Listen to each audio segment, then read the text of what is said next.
Molenbeek nécessite des policiers supplémentaires pour assumer les missions de base qui ne sont pas assumées aujourd'hui. Je pense à la police de proximité, il nous faut un agent de quartier dans chaque quartier. Ce n'est pas possible que les domiciliations durent plus de 6 mois par exemple.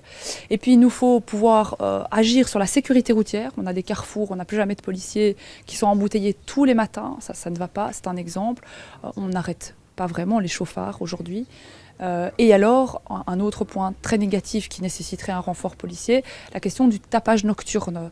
Dans plusieurs quartiers de Molenbeek, c'est un vrai fléau pour les habitants qui ne dorment pas la nuit. Donc je m'inscris dans l'idée qu'il nous faut plus de policiers et Yann Liamboen doit revoir la norme qui nous alloue des policiers aujourd'hui parce que cette norme, elle ne nous va pas. Il nous manque encore une centaine de policiers au moins. Il y a deux aspects. Il y a un aspect quantitatif pur, il nous faut plus de policiers, et il y a un aspect de leur mission et de qui ils sont. Un aspect qualitatif. Et dans cet aspect qualitatif, effectivement, il faut que ce soit davantage des gens qui restent, c'est-à-dire qui sont stables dans leurs fonctions.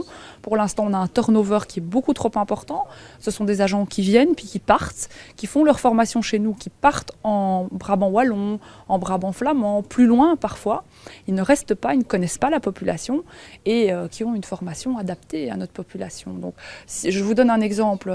Un jeune qu'on appréhende, qui ne parle que le français et le policier ne parle que le néerlandais, ça ne peut pas bien se passer. Donc ça ne se passe pas bien. Ça, c'est pas possible. Il faut qu'on ait des policiers qui soient formés, qui soient adaptés au terrain.